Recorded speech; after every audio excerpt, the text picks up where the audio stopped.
On today's episode of the Going Commando podcast, we have a lot to unpack from the Commanders' Week 5 loss against the Titans. We get fans ready for Week 6 Thursday night against the Bears. We go around the NFC East, answer a fan question, and introduce a new segment. So we've got a jam-packed show. Stick around, stay tuned, and let's get this thing started.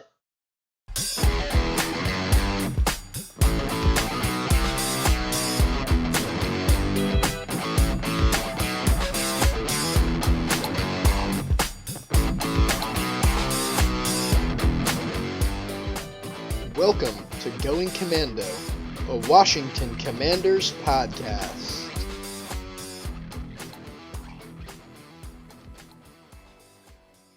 Hello and welcome to the Going Commando podcast. My name is Tom, here with my co-hosts Chris and Clark.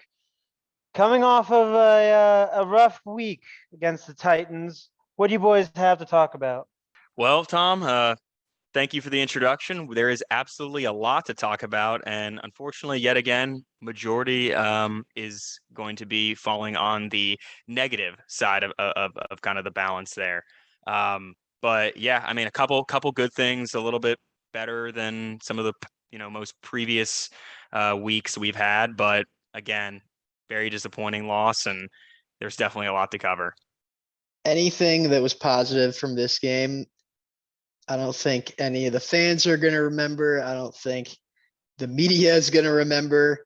And quite frankly, nobody is going to remember any of the positives that were taken from this game, which there were a few. There was definitely some players that stepped up in big moments in this game.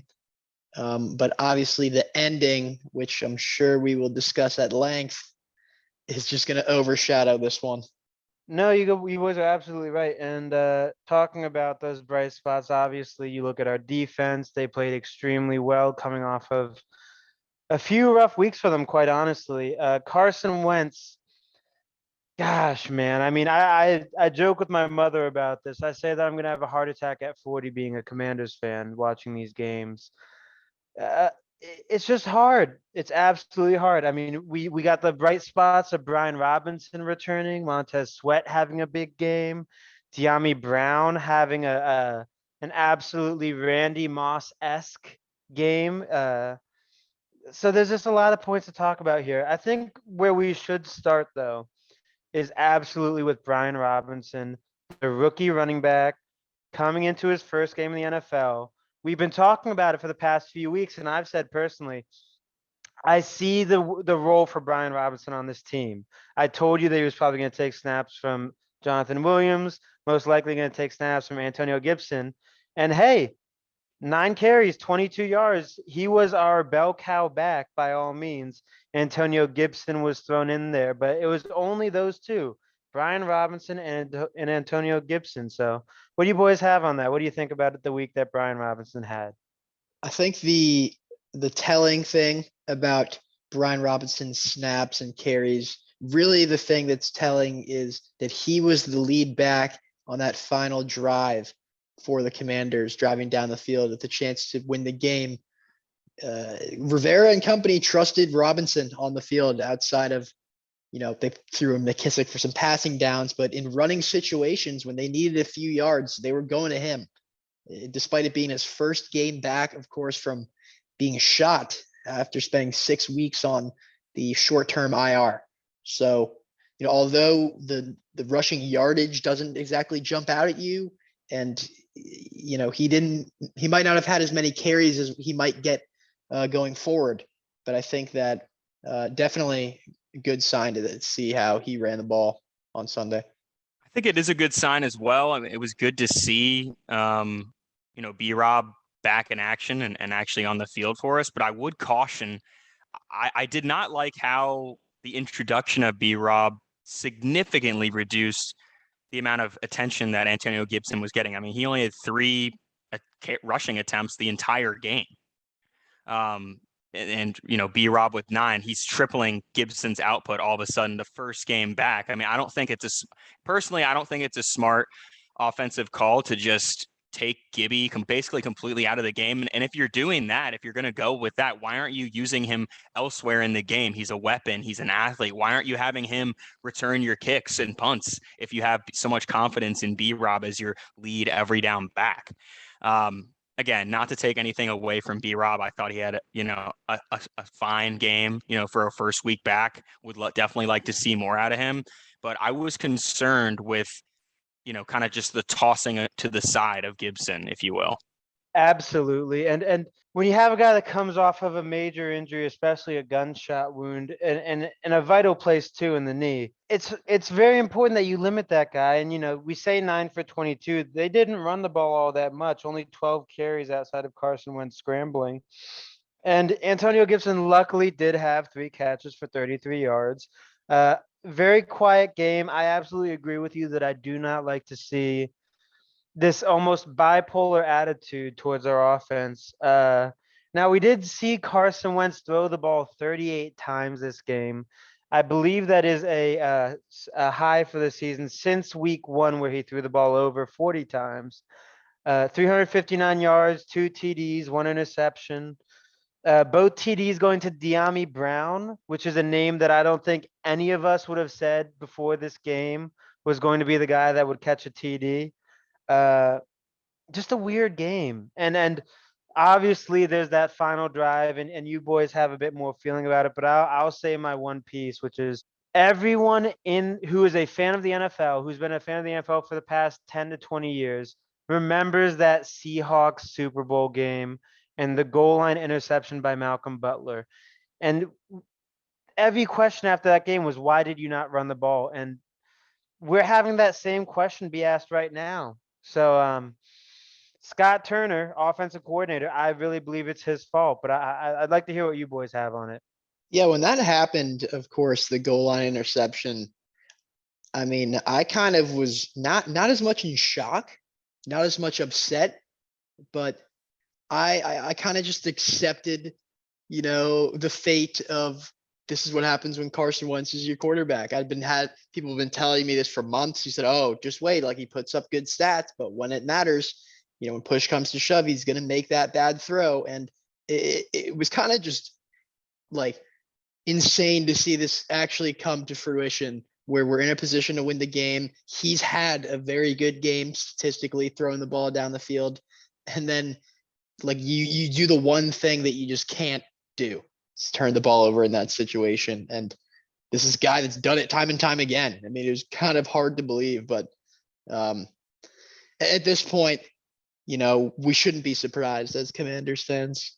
Yeah, I totally agree with you, Tom and Clark. It definitely kind of felt like a dunce sitting there watching, kind of things unfold after Carson threw that pick. But I'm not putting all the blame on Carson there. I mean, obviously, I think his decision to kind of force that pass there was not a good one. But I'm blaming the coaches. I'm blaming the coaching staff for this L completely, and especially that last drive and just kind of how things played out. I mean, we're slow on that last drive. If you take a look at it, we're slow getting down the field. Like, where the hell is your 2-minute drill, up tempo awareness? It just, there was a complete lack of awareness and hustle that ends up shedding maybe, an extra 20 plus seconds off the clock, maybe even more.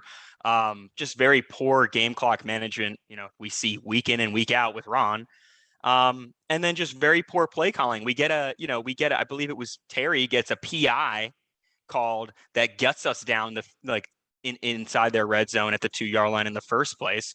How do we get there? Because, Terry is that guy. He gasses guys, so they need to foul him to prevent him from scoring or making a big play. So why aren't we utilizing the guys that we pay big money for in the situation like this? Why are we throwing to J.D. McKissick and John Bates in this game-winning, situation? Why aren't we targeting Terry? This is why we pay him. Throw a fade to Terry. Throw something to Curtis. Use the guys that you pay for situations specifically like this. Now, I know we didn't have any timeouts to use at the end there, which is why I guess the logic was not behind a run attempt. I do think there was time for a run attempt, particularly maybe earlier on.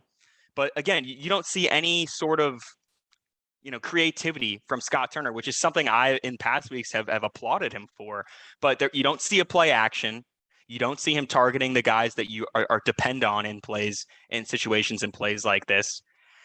It just seemed like it was like just drop back and try and force a pass, Carson. And that's what he did on the first down, the second down, and then the third down. He did the same exact thing, and they actually picked it off. So again, really disappointed.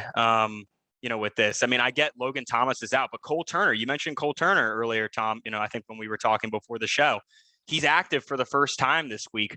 Where are his targets, and why aren't you targeting a guy that you drafted to be a playmaker, and a pass catching threat in the end zone there? It just all around poor decision making from the coaching staff about which personnel you have there at the time, what plays you're calling, game clock management, having some hustle at the end there. It was just not pretty to see.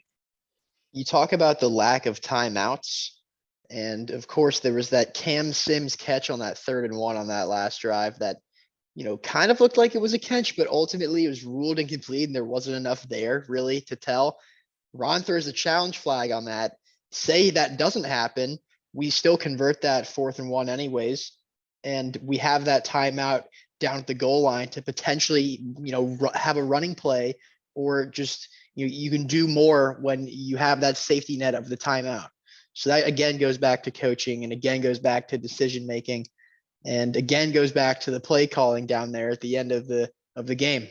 If you have that timeout, do things look different with what you're able to do? And speaking of Cam Sims, I mean, that's a pretty big target. Maybe throw our boy Cam Sims a little goal line fade, see what he can do. Yeah, better him than John Bates or JD McKissick. Nothing against those guys. I love them being a part of this team, but have some common sense and situational awareness. No, you guys are absolutely right. And credit to Terry McLaurin. He made his plays that game. He showed us why he is still that guy. Curtis Samuel continuing to produce for us. De'Ami Brown, 2 for 105 yards, 2 TDs. Big game. It feels like just quick note on De'Ami Brown. It feels like he doesn't catch open passes. He can only catch the most absurd, ridiculous throws that shouldn't even work with Julio Jones on the field. I mean, it's just weird to see that he's that guy for us this game. That's who we're turning to. I don't know. And let's just get straight into it. I mean, we talked about Ron Rivera. We talked about Scott Turner. Ron got in trouble. Ron got in big trouble. He was talking about, for those of you who don't watch press conferences, he was talking about why our team was so bad and about what kind of league it is. And he basically said that this is a quarterback-driven league. And he kind of made that as his point for why we are so low in the NFC East. And they ask him, do you regret getting Carson Wentz? He says no, but he also made a comment later on that press conference where he says, when you don't have your franchise quarterback, you build the rest of the team. And it doesn't feel like we did that besides the defensive line. I mean, Clark, this. We have a group chat with a group of our friends. We were thinking of hashtags for this week. What we would use in social media, and the best one was ironically offered by a Cowboys fan with hashtag hit Ron with a riverboat. Because as you know, Riverboat Ron, his nickname was that way because he gambled. And let me tell you what, he sure did gamble this week, and boy, did it not pay off. I'm sick of it. I am tired of being the lowest team in the NFC East. We're talking about a league that has Cooper Rush starting at quarterback, a division that has the Giants somehow looking like world beaters. With smart drafting, I'll give them credit, but that's a team that's not much different from last year. And this team supposedly got better during the offseason. So a lot of questions. I think all of them should be directed at the coaching staff. Shaq said something in an interview the other day where he says he's a fan of respectable nepotism. That is, he wants his kids to have 3 degrees before he gives them any of his money that he made as a player. And Scott Turner, who for some reason is still offensive coordinator, son of Norv Turner, who hasn't done anything relevant since we were in our dad's nutsacks. I mean, get rid of this guy. He is not doing anything positive for this team. I don't believe in him. I want to see a winning product. That is the end That is the end all be all. I want to see a winning product. Do I think that happens with Scott Turner and Ron Rivera? So far, I don't believe in it one bit. If they can turn it around this next week, maybe I'll believe in them. Maybe, and that's a big maybe right there. Yeah, well, I mean, I'm even below maybe, Tom. I don't believe in them. And just going back to what you mentioned about Rivera getting in a little bit of hot water this week, when asked about what other NFC East teams are doing better, his answer was quarterback. And that is such a poor and bad answer. It makes him look bad. It looks like he's looking for excuses. It creates unnecessary drama for the team. And I know he's since apologized to the team, and they say, "Oh, it's fine. We respect him," but they're paid to say things like that. And the real answer is coaching. Not quarterback. I mean, yes, Carson isn't the end all be all, but I'm not sure how much worse he is than some of the other quarterbacks. Cooper Rush or Danny Dimes. Right? Like clearly the answer here is coaching, and obviously Rivera's not going to come out and say that. But again, I think that was a very poor answer. Just another example of his ineptitude since taking over this position, and it's just really disheartening to see because he's fallen a long way, at least in a lot of fans' eyes, from grace. And I really just, I would like to see some change, but I'm not confident that anything will happen with answers like that. Well, with that answer, maybe he should put his money where his mouth is. And going back to what Tom was talking about earlier with the hashtags, one of the hashtags that I would like to get trending is hashtag start Howell. Now, obviously, I think we're 5 games into the season. That's not going to be the case at all. But if things keep going on the trajectory as they are, I would love to see Sam Howell, maybe play a little bit towards the back end of this season, see what the kid's got. He showed promise in preseason. If De'Ami Brown plays like he did on Sunday every other week, that was his top target in college. Maybe that can get something going. You never know. That would be my hashtag to maybe throw out there. Start Howell. No, absolutely. And I was watching Good Morning Football, and they talked about Ron Rivera's comments. And one of the things said was, maybe you look at this year's draft and you take a quarterback early. And they made a good point there. But honestly, give Howell a look. Give the kid a chance to play. Allow the rookie to lose the spot or earn the spot. I mean, we're looking at an uncertain future by all means. We're still waiting for Chase Young to come back. I'm a big believer in him. I love the team. I want to see us succeed so bad. And Clark, you made a great point about De'Ami Brown being Sam Howell's teammate. Sam Howell has all the tools to be a successful quarterback other than the tape. He has not had any NFL tape outside of preseason where admittedly he didn't play like a world beater, but he played well. Honestly, played better than Kenny Pickett has in his first 2 games as the Steelers quarterback. And you got to give the kid a chance to play. You draft a guy that was at one point a first round pick or in contention for being a first round pick, falls down a little bit because of some mediocre play in college, but still shows flashes. And you got to give the guy an opportunity. Now, going back to the game, the last positive that I would say is definitely the defense. Montez Sweat, great game, young man, 2 sacks. James Smith-Williams with a big sack during the game to hold the Titans to a 3 and out.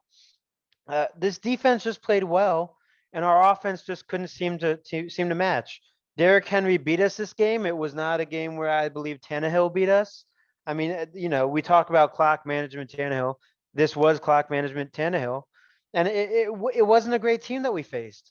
Pure and simple. We go into a 14-10 deficit at halftime, and we end up losing 24-17, or 21-17 at the end of the game. It's unexcusable. We need to pick it up. Next week against the Bears is absolutely, for me, a must-win game if we are going to seem like a legitimate franchise. Yeah, I'm going to actually disagree a little bit, Tom. I thought the D line had a good day. I think, Montez is obviously making a really great case that he's kind of the star of this defensive line. John Allen had a great game as well. I mean, I think I saw 3 players. I think you shared, Tom, 3 players had 5+ pressures. James Smith-Williams, 5. Jonathan Allen 7, Montez Sweat 6. I mean, really solid defensive line play. Even an F.A. Obata sack snuck in there somewhere. So that was yeah. Let's freaking go. That was good to see. I thought the secondary once again had a very poor day. We saw our boy William Jackson III, who week in and week out I have ridiculed for poor play, was finally benched in the early third quarter.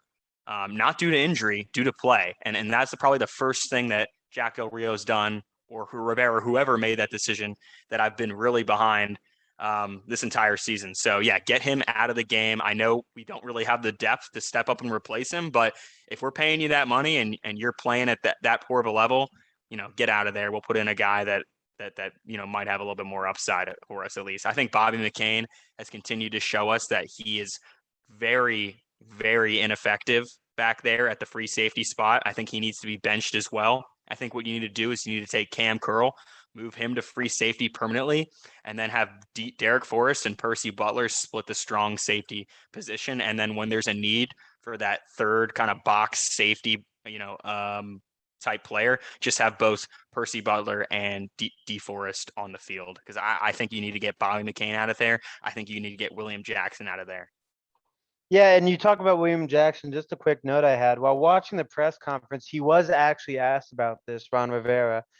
And he was kind of quiet. He almost didn't want to say that he was benching him. He kind of said that he was having a poor game, alluded to that in not so many words, and was really unwilling to discuss whether or not William Jackson would be pulled from his spot on the roster and made it to earn that spot again, or if he was going to continue to be put out there with a first team defense. So when you talk about Will Jackson, you might see him out there next game and he might have an opportunity to earn the spot. But if he doesn't, this might be his last game out there for us, honestly. One last note about the defense. I think we have to mention Cole Holcomb as well. Had a 15 tackle game going up against, of course, one of the most feared running backs in all of the league. And he did a good job handling his business, making tackles where it was needed. So of course, secondary, there's been issues all season, but I think you have to include Cole Holcomb and kind of include him with that front seven playing well on Sunday. Yeah, and Cole Holcomb was a guy that I was high on early. He had a great year last year. He had kind of come out the gate slow, even looked a little bit out of his league at times on defense. I mean, up until this week, we might have even said Jamin Davis was playing better than him, which was a guy that we all really were unsure of. And it's good to see Cole Holcomb find his gas tank a little bit more, really tap into it and become the player that he was last year. Agreed. And, just before we kind of move on to the next segment here, I think it is important to just note how heavily this team was penalized this last game and how that continues to be a trend that we're seeing each and every week. We're racking up double-digit penalties each and every week, it seems like, and that's seriously hurting us. I mean, we're putting ourselves in these positions where we're turning a second or third and manageable into back to, a third and 8 or 10 or more or something like that. And we're playing ourselves out of contention through these poor penalties. I think that's a reflection somewhat on some discipline of players, but ultimately on the coaching staff again here. So again, really, really disappointed to just see that continue to be a trend each and every week. No, and you're right. That is, I, as a part of a football team in high school, which doesn't hold much weight, but I have to have something here. Absolutely, penalties are about coaching. It is discipline, and it's about making sure that your guys are prepared and ready for the game and able to perform at their highest level. I do somewhat put that on the guys. There was some calls here and there that were spur of the moment, some holding calls, a few other things here and there, but it ultimately does come down to coaching. Right? You are correct, Chris. Now, looking ahead to this next week, we do have the Chicago Bears. They are coming off of a loss to the Minnesota Vikings in a somewhat tightly contested game, 22-29. This is a Chicago Bears team right now that's 2-3, so only one win better than us. And going into this, into this next week, we all saw this as a win. So I'm curious as to, where do you guys think this goes for us? Do you think that this is, a win for us still? I absolutely see this as a must win if we are going to continue to call ourselves a contending franchise. And ultimately it's going to be a team game. So who do you think wins? It absolutely is a must win for us. Now, do I think that it will be a win? I'm kind of on the fence, Tom, to be honest. I think there's a lot of things I'm worried about kind of going into this game. Again, the continued undisciplined nature of this team, the continued poor coaching decisions. I'm concerned with our O-line play, which I think was very bad last game and continues to be a major concern. I think Nick Martin, we need to get him out of there. I think Andrew Norwell also sucks. I just don't think we have a replacement that's serviceable. Trey Turner is not even out there anymore because they decided that he sucks so much that we got to put in Sadiq Charles to start over him. I mean, shit, we need Eric Flowers back now. And I don't care if it's a tail between your legs, kind of going back, asking for forgiveness type situation. We need help on that O-line right now. So I'm seriously concerned about that. Not saying that the Bears have a crazy pass, rush or anything like that, but I think, the state of our team's O-line is a concern against any team that we're going up against right now. But if you could point to a position group for Chicago that probably is their strongest, it's probably their front seven. I mean, they've got Robert Quinn, had a bounce back year last year on the Bears. And of course, Roquan Smith, one of the best inside linebackers in the game. So those are some of the playmakers that we're going to have to be worried about for Chicago. But overall, I mean, call me crazy. We've lost 4 straight in a row, but I really think that we could be the better team going into this game. And that could be a very bold thing to say based off of what we've seen, how we just lost, how in the world do we have this confidence, or do I have the confidence in this team? All very valid questions, but I just think that you look at the Chicago Bears and they have a quarterback that has one of the worst completion percentages in the NFL. He has more interceptions than touchdowns. And, Justin Fields, he's an Ohio State quarterback. He just really has not impressed thus far. I think just given that fact alone, this makes this a winnable game for us. Keep in mind though that this is in prime time, and our track record for having good games in prime time isn't always the cleanest. So plus a quick turnaround for us, a 4-day turnaround. Sheesh. Not the greatest recipe for success, in my opinion. No, you're absolutely right. And the big thing about this game is that we probably will not have Jahan Dotson back, who was out this week with a hamstring injury. Most likely was not going to be ready for Thursday's game, but we will see if he does come back. I gotta say, this is a trench warfare game. This game is won or lost off of whether our defensive line can continue to show that they are, a top 5 unit in this league, and whether or not the rest of the team can kind of use that as a point of emphasis of being like, hey, we are a good team when we want to be. We can turn it on and turn it off when we choose to. Now, for the Bears, if they do win this game, it'll be because Justin Fields wins them this game, or because David Montgomery wins them this game.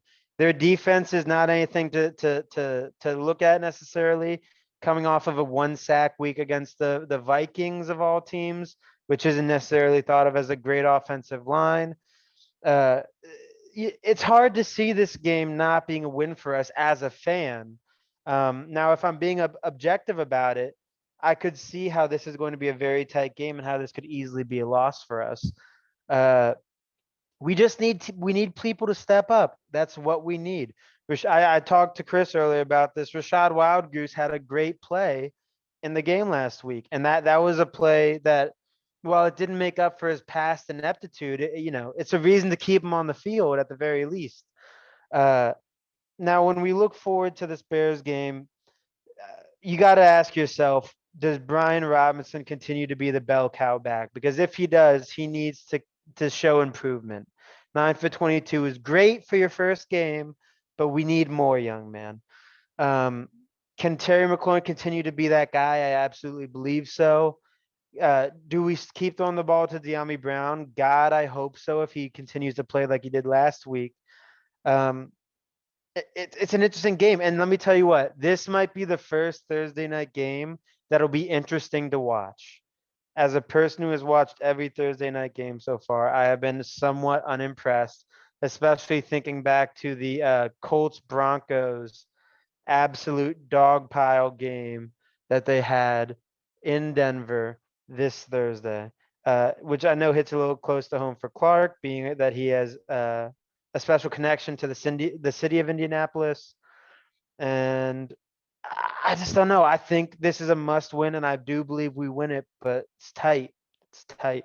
I mean, just looking at how we were able to convert on third down last game, 1 for 11, I believe. Just doesn't instill a lot of confidence in me. You know, I think if this coaching staff was willing to make these changes that we need to see on the fly from week to week, I would have more confidence. Like clearly the O-line, like I just mentioned, is playing poorly. Make some adjustments. Move Cosme inside. Maybe throw Corn Lucas out there on the right tackle because you have a little bit more confidence in him. Move Sadiq over to the left guard. If you get Schweitzer back, plug him back in at center. If not, put Keith Ishmael back in there. He played better than Nick Martin's been playing. Make some adjustments. I think De'Ami Brown, I would hope to see him play again. However, I think it's kind of just an anomaly with him, you know, having the success with Jahan out. I would like to see that continue, of course. There's just a lot that needs to happen for this game to go our way, in my opinion. I would like to see continued use of B-Rob, but not at the expense of Gibson. I would like to see Gibson continue to get a good amount of work. And I think why not throw him back there on kickoff and punt return? Like I said earlier, I know you're a fan of Dax Milne, Tom, but he's just not getting it done back there for us. You got to have someone with a little more pop. So I would feel a lot more confident in our ability to win this game if I was more confident in our coaching staff to be able to make adjustments when necessary. Yeah, and Chris, it's interesting that you mentioned Dax Milne because last game we actually saw a kick return go to Jonathan Williams, who had his carries taken by obviously Brian Robinson. Not much more inspiring, to be quite honest with you. 19 yards on the return. Special teams hasn't really been anything special for us this year, and that needs to change. I mean, obviously, that's something that's really easy to say as an outsider, but as an insider, you need to recognize that. In my last note on special teams, Joey Sly is only 2 for 2 on field goals this year. Ron, trust in your kicker a little bit here, guy. I mean, come on now. I agree with that. Or maybe it's just there hasn't been a lot of opportunity, maybe because we're not converting That on a too. lot of those third downs. Perhaps Not in the red zone. we haven't been in the red zone, and we have been having to punt the ball. I mean, God bless Tress Way. He's gonna be a lifetime member of this team, and he's definitely been putting in work this season. Another note that I would like to add about this game is that the Chicago Bears will be debuting their brand new orange alternate helmets. So they're wearing orange jerseys and orange helmets for the first time ever on this Thursday night game. I think it would be kind of neat if we wore those black jerseys, maybe did a little bit of an October, Halloween spooky season game. Not that it really matters or would that affect the gameplay at all, but I think it'd be a cool little addition if we did that. I don't know if I'm ready to have those black jerseys back on the field just yet. And also, I don't know how I feel about the ones we just saw debut last weekend. I mean, to me, I don't know what you guys thought, but I just think they got the shade of red wrong. I don't think it looks crimson to me. It's too bright. It's not burgundy. It's not a dark kind of red. I don't, maybe it's just me, but that was messing me up the whole game. I'm like, these are not burgundy. These are crimson. And it was different having the numbers on those be the gold as opposed to, historically with our burgundy jerseys, we'd wear white numbers and burgundy numbers on the white, like our current whites are. So they switched that up a little bit. I actually do like the kind of contrast with the burgundy and gold on those jerseys, but yeah, maybe it's not the same shade exactly. I thought the same thing kind of on the whites for the burgundy accents on the whites as well.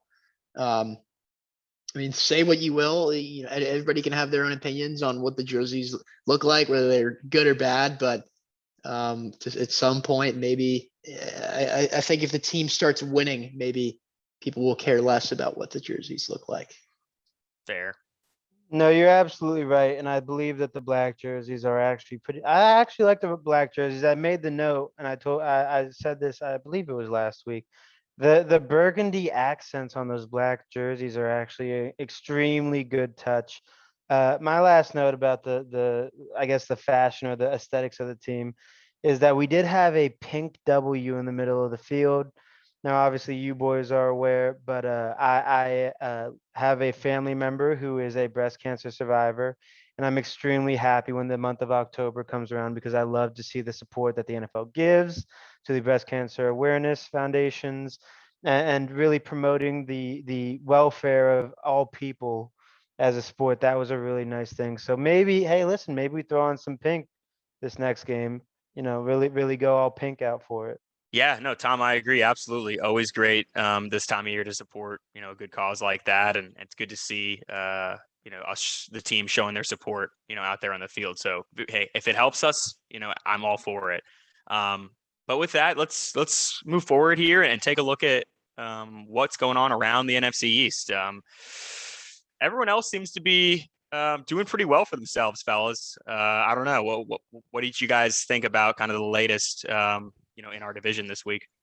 Yeah, I was in California this week and the London games are at 9:30 a.m. on the East Coast. I actually woke up at 6:22 in California to watch the Packers versus the Giants game. I had a vested interest in Aaron Rodgers doing very well. Say what you will about that game. It was interesting to watch because that Giants team is definitely a different team than what we've seen the past few years. Saquon Barkley is having a comeback year that is undoubtable. Daniel Jones has been a guy that's you know been had a hot seat the past few weeks and the past few years. Honestly, that he's been with the Giants, and he played a solid game. It was an interesting game overall. Weird to see the Packers lose to the Giants. Absolutely, the number one storyline is that it is weird to see that happen.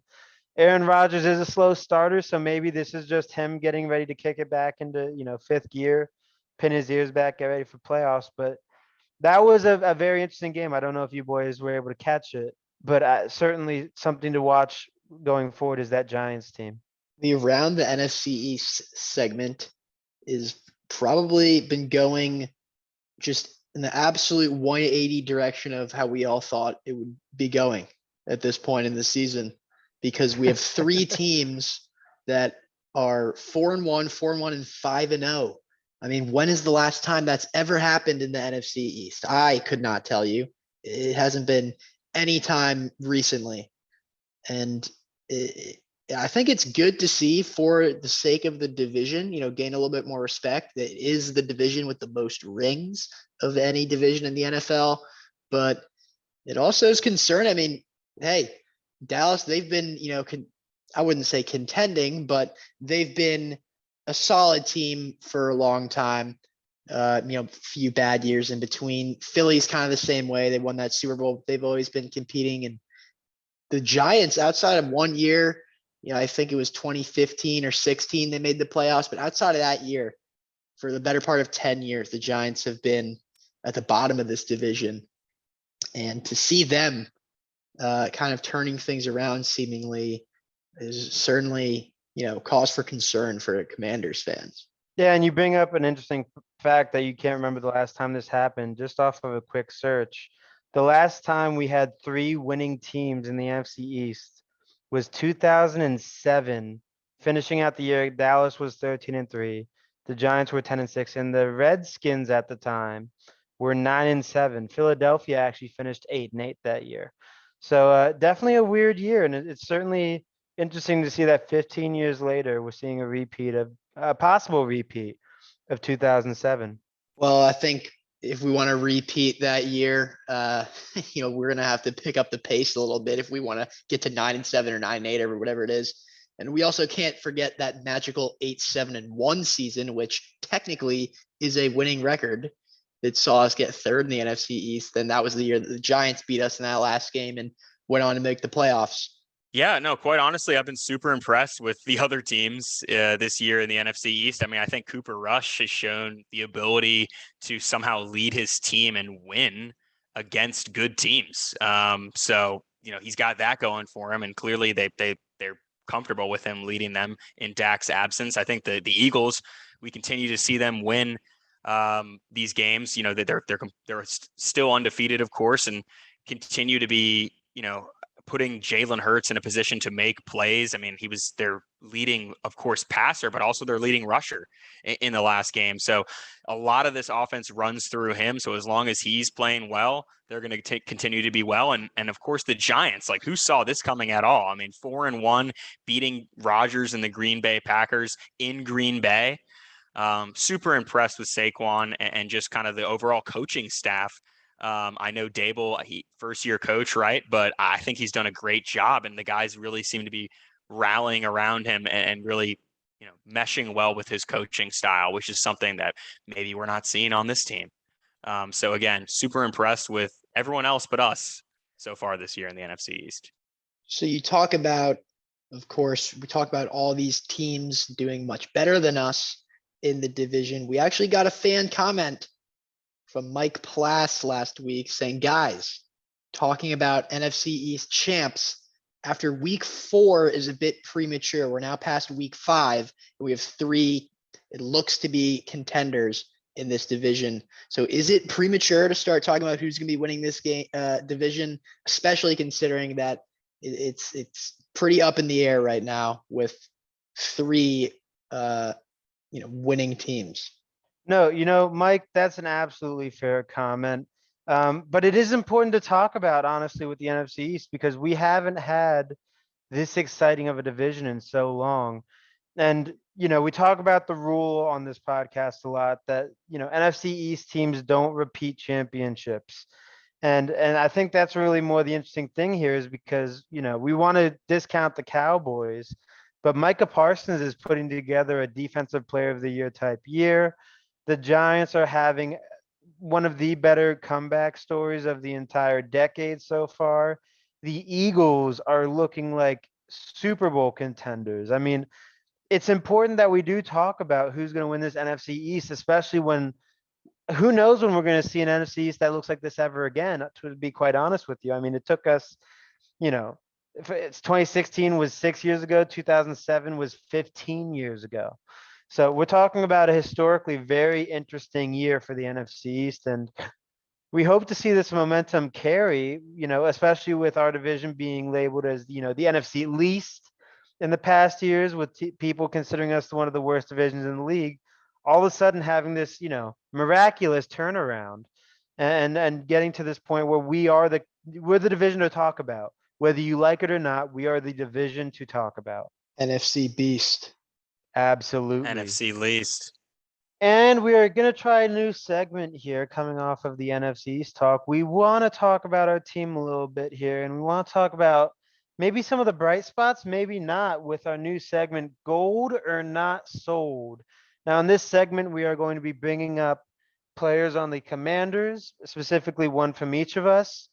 We are going to explain whether we believe that they are the gold standard for this team, also known as the franchise player, the guy that you look for every week, the guy that fills the stat sheet every week, or not sold as a guy who maybe they just aren't performing up to the standards that we have for them. And maybe we don't necessarily want to see them on the field the next few weeks. So I'll start. My guy is obviously going to be Carson Wentz. And let me tell you what, I'm going to give him gold right now. We talk about, his ineptitude at times and his issues that listen, maybe it's him, maybe it's the coaching, maybe it's the team, maybe it's a combination of all 3. But he's played well. He's in the top 5 for passing yards in the NFL right now, which, some people would argue doesn't mean much, but for a guy that hasn't had a quarterback like that in years, and a team that's had, Taylor Heineke at the helm last year, who was consistently ranked in the bottom 30 of quarterbacks in this league. It's nice to see a change. Now, do I believe that he's our guy? Maybe not. And we've said start Howell, but we have to accept that Carson Wentz has been playing, I think, a lot better than honestly the guys that we had in the past would with the same scenario. Now, there's obviously a lot of room for argument there, but he's been a good player, and it's hard for me to say that because we haven't won games, but you can't look at the win and loss record and the win and loss record does not tell you everything about a player. And that's all I have to say about that. But I'll give Carson Wentz a gold. What do you boys think? I think that is a very big pill to swallow, to admit that this guy, we just watched him throw a game-losing interception on the goal line. We've seen him have just absolutely zero pocket awareness. And we've seen him make some pretty solid Carson Wentz-esque, gaff plays. But the pill that's hard to swallow is that despite all of those things, this is the best quarterback that we have seen since Kirk Cousins on this team. Now, you might want to say Alex Smith, before the injury, you can make that argument. But all things considered, yes, I am placing a lot of the blame on this last loss for him, of course, because of what happened down there at the 2-yard line. But the stats don't lie, and honestly, the eye test doesn't lie for me. As much as I would love to say, that this guy, I'm not sold, which in a lot of ways I'm not, I would have to agree, in maybe a controversial decision, and say that he would be a gold for us, just based off the fact that, our passing offense is better than it has been in, several years. I'm going to have to go with not sold. And do I think that he's got a stronger arm than a lot of the other quarterbacks we've had in recent years? Yes. Do I think that I'm honestly going to attribute that the success that we've had in our passing game, not really to the quarterback. I'm going to contribute that to the receiving core that we have, because I think the talent there far outweighs and exceeds, the talent that you're getting out of the quarterback position. I mean, when's the last time we had a group like Terry McLaurin, Curtis Samuel, Jahan Dotson with supporting cast members in Cam Sims and De'Ami Brown?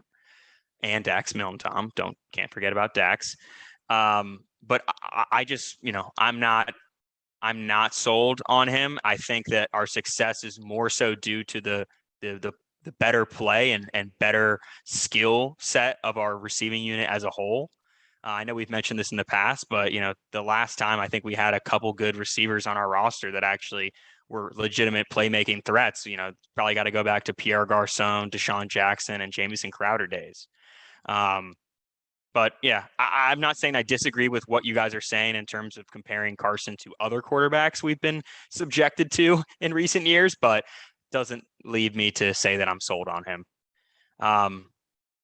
I'll just go ahead and kind of lead into who I had identified as my gold standard or not sold. And I'm going with Montez Sweat, and I actually am going to say gold here with Montez. I think he is a great example of what the kind of players we need on our team.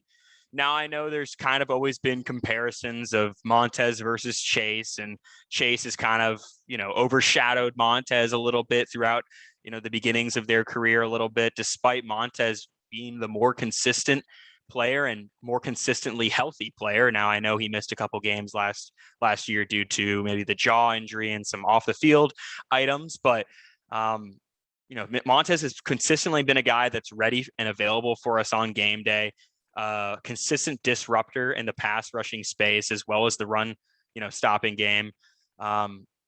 Arguably better than Chase Young. And I think based on what they've been able to put on paper throughout their career so far, I think you have to give that to Montez Sweat. Now, I love Chase Young and I love the leadership that he brings to this team. I think he's a better, more natural leader, clearly, than Montez Sweat is. But I think in terms of a guy that you can rely on and can stay healthy and can continue to have that big playmaking ability, it's Montez Sweat. And I think you could argue Jonathan Allen maybe is the true star of the defensive line, especially with Chase Young out right now. But I think Montez Sweat makes a strong case for himself to be that guy for our defensive line. And I think if you don't have Chase Young in this organization, I think you see a lot more Montez Sweat jerseys out there. No, I certainly agree that Montez Sweat has been a great guy. I'm going to actually go with not sold here. Looking through his career numbers, 7 sacks his first year, 9 his second, then last year with the injury year, 5 sacks. He got his first 2 sacks this week. I'm not sold on the guy. He was, you got to remember, he was a late first round pick for us. He was a guy that we all really thought was going to be a key contributor on the edge of this defense. And while he has put up sack numbers, he hasn't done much else. I mean, looking at his stats, 1 interception in his career for 15 yards and a TD in 2020. That might have been the highlight of his career for me outside of this past game. And he's a guy that, while he has looked strong, he's consistently declined in numbers across the board outside of sacks. And not a guy that I'm necessarily all that excited for going into this year. He wasn't a guy that we would ever talk about on our defensive line as a top 3 guy. He's a guy that's been somewhat disappointing as a first round pick. He needs to step it up. And if this is the year where he steps it up, then hey, I'm happy to be wrong. But so far, I am not sold on him. I'm gonna go ahead and give Montez Sweat a gold. However, I do understand a lot of your concerns about him, Tom. I do feel that sometimes there's a little bit of, you say, Chris, you mentioned, being available and whatnot. That's all good and dandy, but I still feel that there's something missing with him. On the contrary, when he makes big plays, I mean, he's awesome. He, I think, is going to be a staple of this defensive line. Of course, there's questions with Payne and his contract, and they're gonna have to pay all of these guys. I do ultimately think that Montez Sweat is going to be a guy that we pay and will be a member of this team for years to come. Now, going into my gold or not sold, I'm going to offer one that I've actually changed my opinion on over the last couple of years. When we first had this guy, he was a gold, but now I'm switching him to a not sold, and that would be the tight end Logan Thomas. Logan Thomas, his first year, he was a great story. He's a quarterback converted to a tight end. He's a big body. He's a big target, able to come down with catches. And I thought, hey, like for the value that we got this guy at, this is a really good signing, and this is a very good player that we found. But since then, we signed him to another deal. He's been largely injured and unavailable, and you don't really see this guy as a threat as a pass blocker at all. And he just doesn't seem to be that much of a difference maker when push comes to shove. I thought he was going to be really instrumental in this offense this year, given Carson Wentz's history throwing to great tight ends.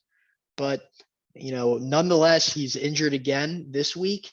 And when he has played, he hasn't really shown out all too much. So I going to go with a not sold for Logan Thomas. Yeah, I don't think we even really have seen Logan Thomas in kind of full form yet this season. I mean, I know he's coming off a major injury. He's had been in for a few games, done a couple of things here and there, but I think they even are keeping him on a limited snap count, even when he has been available. I mean, I think we've seen a lot more John Bates in action and Amani Rogers than any of the other tight ends on the roster so far this year. I agree with you, Clark. I really do like Logan Thomas, considering kind of the value, and what we're paying him compared to what we've been able to get out of him and what we hopefully can continue to get out of him. I think that, if he has a year where he's largely ineffective, mostly off the field, and when he is really just kind of not his former self that we've seen, being able to make big plays and go up and get the ball and be a consistent target for a quarterback like Carson, then I'm not really sold either. And I think that we need to start looking towards the future. Again, I think that Logan Thomas is a great veteran presence to have on this team, and a guy that we kind of need in that tight end locker room, even if he's ultimately next year or even in years following the number one guy. I would like to keep him around for those reasons mentioned. But again, I hope I'm wrong. I hope that he can come back, get healthy again, and have a breakout year that we're all hoping for. But he is on the older side. He kind of made that switch to tight end a little bit, into his career, and I believe he's 30 already, if not 31, definitely 29 at the very least. He's So 31 currently. so yeah. So he's not, he's no spring chicken anymore. He's probably realistically only got another season or two of quality playing years left. If we're lucky. So I'm not sold. No, no knock on him as a person. I think he's a great leader for this team and a good veteran presence, as mentioned. But I don't think he's our guy at tight end moving forward. No, this is an interesting one because Clark, as you know, when we first had Logan Thomas at tight end in 2020, you would have absolutely said gold, and I would have absolutely said sold. I have never been on the Logan Thomas hype train. I thought he was useful at times, but I never saw him as a tight end one for any sort of offensive scheme. And looking at his stats these past few years, honestly, you can't say I'm wrong. His targets have gone down considerably. He's a guy that, I mean, he's been an afterthought in the offense really in this season, and in last season in the 6 games he did play, he was an afterthought. And I think you see that with the fact that we draft guys like John Bates and Cole Turner, who we think are going to be able to replace him hopefully in the future. And it's hard for me to have ever seen him as a gold standard, to be quite honest with you. I mean, he's a guy that I thought was maybe a good veteran presence. I mean, he's a guy that's able to connect with players. He's been around the league a bit, going from Arizona to Buffalo to Detroit and now landing up with us. I'm absolutely not sold on the guy. And early into the season, I was even saying, listen, OJ Howard might be available. Maybe we sign him to replace Logan Thomas. So I am absolutely not sold on him. I don't see him as a viable pass catching target in this offense. I'm curious to see whether or not he continues to be a part of this team following this next year, given his age and given the fact that he's probably going to want a veteran scaled contract. I'm not sold on him. I can't be.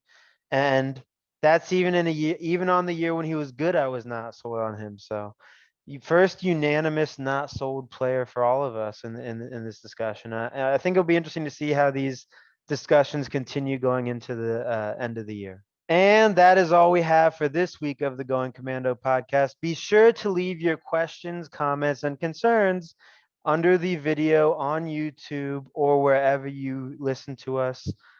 Have a great week. And remember, from us here at Going Commando, I'm Tom with my co-hosts Clark and Chris, HTTR and HTTC.